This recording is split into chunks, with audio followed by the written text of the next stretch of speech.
चीज़ें आपको बोलनी पड़ रही है कि क्यों, तो आपको खुद की केयर करने में बहुत, खुद की केयर खुद करनी है और घर में किसी को भी सताना नहीं है। घर में आपको जो भी चीज़ें आपके मम्मी पापा बोल रहे हैं वो ठीक तरह से करो, अपना वर्क कंप्लीट कर कर सारे टीचर्स के मेल आई डी से उनको भेज दो। ओके, तो आपको भी मैंने कहा है कि मेरी नई मेल आई डी पर ही आपको मेरा वर्क भेजना है। तो आज थोड़ा आगे बढ़ने से पहले हम एक कहानी सुनते हैं। हम देख सकते हैं महाभारत के अनेक से पात्र हम देख सकते हैं हमारे सामने। ये जो पात्र है एक ऐसा पात्र हम देख सकते हैं कि सभी को ये कौन है मुझे आपको बोलने की जरूरत नहीं है, मैं भी खुद जानता हूँ। ये है कान्हा, कृष्ण, वासुदेव कृष्ण।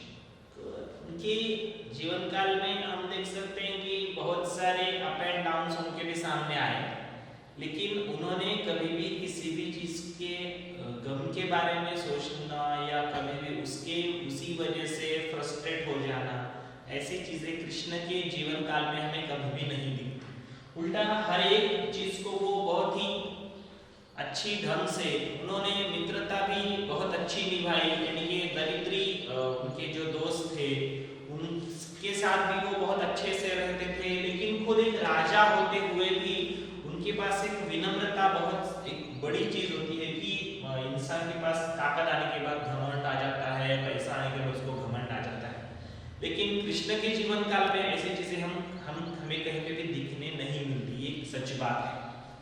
तो एक छोटी सी स्टोरी मैं आपको अभी बोलना चाहता हूँ। कृष्ण के बाल्यकाल में वो खेल रहे थे एक दिन गेंद से वहां पे नदी के तट पर, और उस नदी के किनारे खेलते हुए उनकी गेंद वो पानी में चली गई और उसको लेने के लिए वो वहां पे जा रहे थे, और जाते वक्त वो जाते जाते वो गेंद पानी में चली गई और वो नहीं दिखने लगी। शायद वो डूब गई या अंदर गई होगी। तो यही सोचते हुए सारे दोस्त बोलने लगे कि अब तो हमारी गेंद चली गई, अब हमें नहीं मिलेगी, ऐसा कहते कहते वो रोने लगे, बिगड़ने लगे।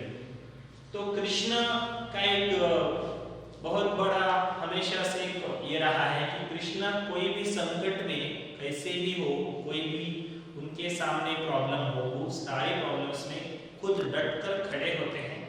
और महाभारत में हम देख सकते हैं कि हर तरफ अर्जुन को गाइडलाइंस देते हुए भी कृष्ण ने कभी भी खुद को टूटने नहीं दिया। यानी कि जो एक अच्छा इंसान होता है वही सारी गाइडलाइंस दूसरों को दे सकता है। ये कृष्ण के जीवन से हमें सीखने जैसी बात है। आज थोड़ा सा दुख आ जाए, थोड़ी सी परेशानी आए तो हम डर जाते हैं। तो वो खेलते हुए वो गए और कहने लगे चलो कोई नहीं रहा तो मैं जाके वो वहां की गेंद लाता हूं, कहाँ पे है, पानी में है या बहुत अंदर है, कहाँ पे है, इसे वो कहते हुए गए। जाने के बाद उनको वो भीतर उस नदी के समाते गए अंदर, बहुत अंदर तक वो चले गए। और वहां पे देखते तो क्या, वहां पे एक नागराज का एक राज था, वहां पे एक नाग था जिसका नाम कालिया था। और उसको देखते ही उन्होंने कहा कि हमारे जो भी गेंद है या जो भी खिलौना है दे दो, मैं मेरा चला जाऊंगा।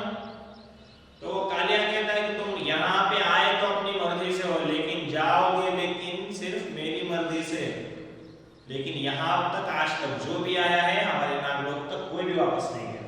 तो कृष्ण ने कहा अच्छा ऐसा, तो मैं तो वापस जाऊंगा। तो कालिया ने कहा तुम नहीं जा पाओगे यहाँ से वापस, यदि तुम्हें यहाँ से बाहर जाना है तो मुझसे तुम्हें युद्ध करना पड़ेगा। दोनों का युद्ध शुरू हो गया, दोनों लड़ने लगे। और कालिया कभी इंसान के रूप में, कभी नाग के रूप में आके उनसे लड़ने लगा। ऐसा महाभारत में वर्णन है। लड़ने लगा और एक वक्त ऐसा आ गया उसके मूल रूप में वो नाग के रूप में आकर उनसे लड़ने लगा। और कृष्ण के पास एक चीज बहुत सीखने लायक है, सीखने जैसी है कि कॉन्फिडेंस खुद का कभी भी खोना नहीं चाहिए, लेकिन वो कभी भी ओवर कॉन्फिडेंस भी नहीं होना चाहिए। ये कृष्ण के जीवन से सीखने लायक बात है ना, बहुत एक सीखने जैसी बात है। तो उन्होंने क्या किया कि उसके सिर पर वो गए, सिर पर जाने के बाद उसके वो फन पे उन्होंने पैरों से प्रहार किया, उसके मस्तक पे, उसके सिर पर उसको प्रहार करके उसका जो अहंकार था, उसका जो ईगो था कि मैं बहुत ताकतवर हूँ, मैं नाग हूँ, मुझे कोई नहीं मार सकता, ऐसे कहते वो कहता तो था। लेकिन जब कृष्ण का प्रहार उसके सिर पर होने लगा तब उसको खुद की मौत याद आ गई।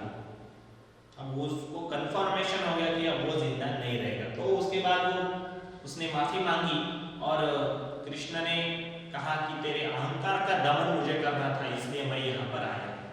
तो इंसान आज भी हम देख सकते हैं कि समाज में पैसा आ गया, ताकत आ गई, घमंड आ गया, पैसे और ताकत के साथ घमंड फ्री में आ जाता है इंसान के पास, या कोई भी इंसान को पोजीशन मिल जाए तो इंसान खुद को बहुत बड़ा समझने लगता है। लेकिन इस दुनिया में हम आज भी देख सकते हैं कि हमारे भारत के पूर्व राष्ट्रपति डॉक्टर एपीजे अब्दुल कलाम हो, देश के प्रधान आज के हमारे नरेंद्र मोदी जी हो, या जो भी हमारे देश के, ज्यादा दूर जाने की जरूरत नहीं है, हमारे महात्मा गांधी, हम देख सकते हैं कि उनके पास ताकत थी, सब चीजें थी, लेकिन उनके पास विनम्रता भी थी। हमारे देश के प्रधानमंत्री भी हमेशा एक विनम्र भाव से हर तरफ आगे बढ़ते हैं, वैसे ही कृष्ण किया करते थे। शायद उन्हीं के आदर्शों में हमारे सारे जो भी अच्छे जो लोग हमारे आदर्शवत हम जिन्हें मानते हैं, जिन्हें हम आदर्श मानते हैं, महात्मा मानते हैं, वे सारे लोग कृष्ण के, भगवान राम के, या जो भी हमारे पूर्वज थे, उनके हर समाज में, हर धर्म में अलग अलग तरह के आदर्श हुए, उन आदर्शों के बलबूते पर ही हम चलते हैं। तो बाद में वो वहां पर उसको लेकर वापस आए, सबके सामने आकर उस नाग पे वो ऊपर थे और वहां पे कृष्ण ने नृत्य किया, उसके ऊपर उन्होंने डांस किया। तो डांस करना या नृत्य करना वो एक आनंद का भाव था कृष्ण का, लेकिन उसके साथ उनको, कृष्ण को यही दर्शाना था कि इंसान को कभी भी खुद की ताकत का, खुद की पोजीशन का कभी भी गर्व नहीं करना चाहिए, अभिमान नहीं करना चाहिए। तो इतना ही मोरल ऑफ द स्टोरी कि हमें अपनी ताकत का, हमारे औहदे का कभी भी गर्व ना करते हुए, खुद को एक अच्छा इंसान मानते हुए हमें आगे बढ़ना आवश्यक होता है। ओके स्टूडेंट्स,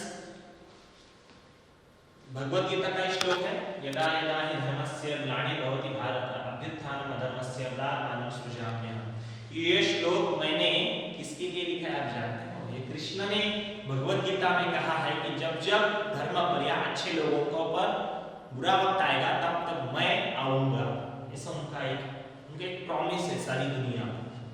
लेकिन आज ये प्रॉमिस भगवान है या नहीं है इसके बारे में मुझे नहीं जाना, उस विषय में मुझे नहीं जाना, लेकिन कृष्ण का यह वचन आज भी सच है। आज हम देश में देख सकते हैं कि जो भी कोरोना वॉरियर्स है, वो कोई खाना दे रहा है, कोई गरीबों को बचा रहा है, कोई क्वारंटाइन सेंटर में जाकर लोगों की हेल्प कर रहा है, डॉक्टर्स है, नर्सेस है, उनको तो जितने थैंक यू बोले जाए उतने कम है। मैं तो मानता हूँ कि वो ही भगवान का, अल्लाह का या खुदा का जो भी है वो रूप है जो हमारे सामने आज है। भगवान ने जो कहा था कि मैं आऊंगा, मैं कहता हूँ कि वो आ गया है। तो हमें इतना ही करना है कि हमारे पास जो भी अच्छी चीजें हैं उनको हमें संजोए रखना है और हमें आगे बढ़ना है। तो हमें अभी अगले पाठ की तरफ बढ़ना है। Open your books and text books.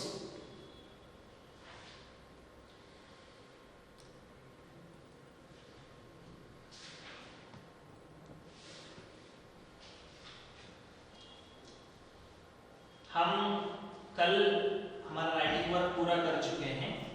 आज के वीडियो में हमें आगे बढ़ते हुए थोड़ा सा संस्कृत के अध्ययन में हमें अभी आकारांत स्त्रीलिंग का पाठ देखना है कि जो स्त्रीलिंग के बारे में हमें जानकारी देता है। ओके,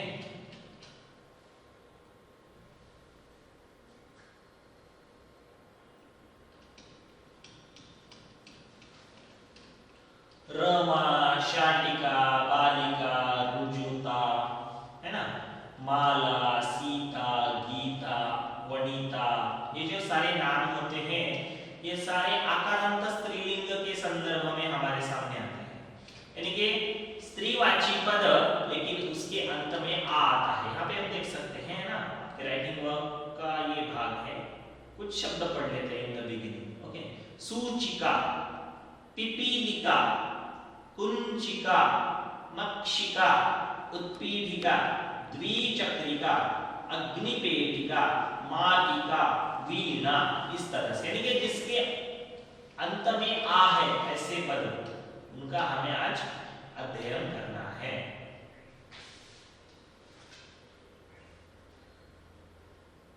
हमारे महाराष्ट्र के संस्कृति में हम देख सकते हैं कि कुछ दिनों ही पहले नागपंचमी का त्योहार हुआ है।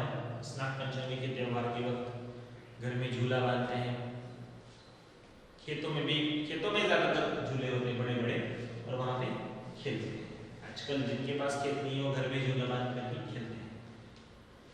तो ये जो आकारांत स्त्रीलिंग का पाठ है, आकारांत स्त्रीलिंग के पाठ में हमें इतना ही समझ लेना है कि जब भी कोई स्त्रीवाची पद, ओके, जब भी कोई स्त्रीवाची पद हमारे पास हो तो वहां पर हमें एषा का प्रयोग करना है, और यदि दूर हो तो सा का प्रयोग करना है।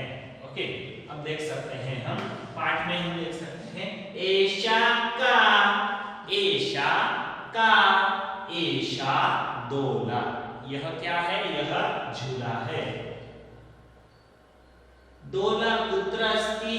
दोला उपवने अस्ति, यानी कि उपवन में, बाग या बगीचे के भाग में, या छोटा सा वन होता है उसे उपवन कहा जाता है। ठीक है, एषा का, एषा दोला, यह क्या है? यह झूला है। दोला कुत्र अस्ति? झूला कहाँ है? दोला उपवने अस्ति, उपवन में है। यानी कि बालिका, एषा बालिका, रमा, एषा रमा, शलाका, एषा शलाका। यानी कि हम देख सकते हैं कि स्त्रीवाची पद एक वचन में हमारे पास हो तब हमें एषा का प्रयोग करना है, और दूर हो तो सा का प्रयोग करना है। अभी ये एक ही बालिका है, यहाँ पर एक ही छात्रा है। ओके, तो हम समझ सकते हैं ना कि किस तरह से हमें एषा बालिका, एषा का, एषा बालिका, है ना। अब समझ सकते हैं मुझे क्या कहना है। आगे बढ़ते हुए इतना ही कहूंगा कि स्त्रीलिंग का पद एषा का, एषा द्विचक्रिका। ऊपर हम देख सकते हैं एषा का, एषा वाटिका, पास है तब एषा का प्रयोग करना है।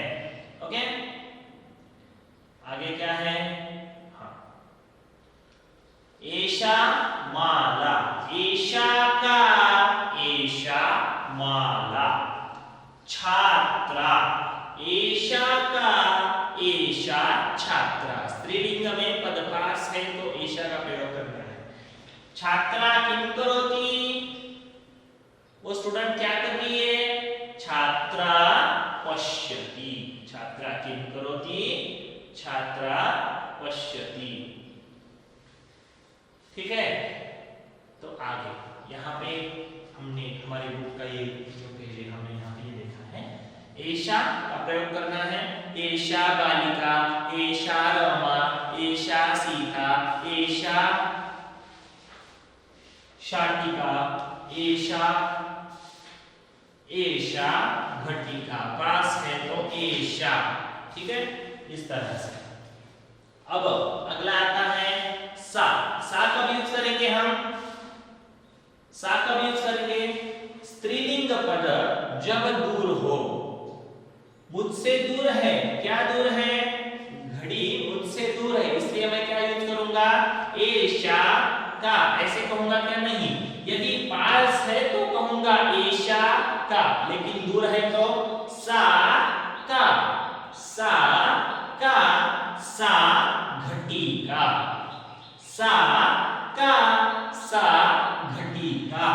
वह कौन है या वह क्या है? वह घड़ी है। घटिका किम सूचयति? सा घटिका, सा, सा किम सूचयति वा घटिका किम सूचयति? घड़ी क्या दर्शा रही है? घटिका समयम सूचयति। घटिका किम सूचयति? घटिका समयम सूचयति। अभी स्त्रीलिंग का पद यदि पास है लेकिन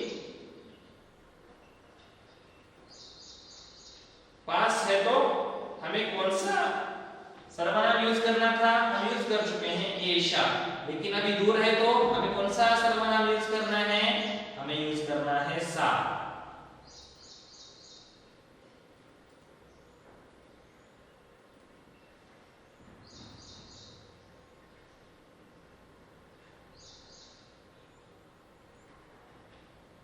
हाँ, एक वचन में यदि व्यक्ति या वस्तु हमसे दूर है, आकारांत स्त्रीलिंग पद के बारे में हम सोच रहे हैं स्टूडेंट्स। ओके, तो आकारांत स्त्रीवाची पद हमारे सामने है यहाँ पे सरिता, वाटिका, छात्रा, माला, द्विचक्रिका, बालिका।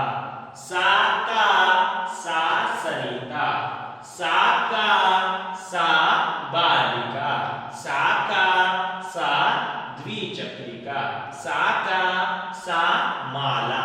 यानी कि आप समझ सकते हो स्त्रीलिंग का पद यदि पास हो तो ऐशा का प्रयोग करना है और यदि दूर हो तो सा का प्रयोग करना है। ठीक है, स्त्रीवाची पद, आकारांत स्त्रीवाची पद हमारे जो पाठ का नाम है उसके बारे में। आकारांत स्त्रीलिंग का पद यदि पास हो तो ऐशा का प्रयोग है और यदि दूर हो तो सा का प्रयोग हमें करना है। ओके स्टूडेंट्स, तो जाते जाते इतना ही कहूंगा कि स्त्रीलिंग का, आकारांत स्त्रीलिंग का पद यदि पास है तो ऐशा का प्रयोग करना है और दूर हो तो सा का प्रयोग करना है। तो आज के पाठ में इतना ही। अपनी अपनी सारी चीजें ठीक तरह से करो। धन्यवाद।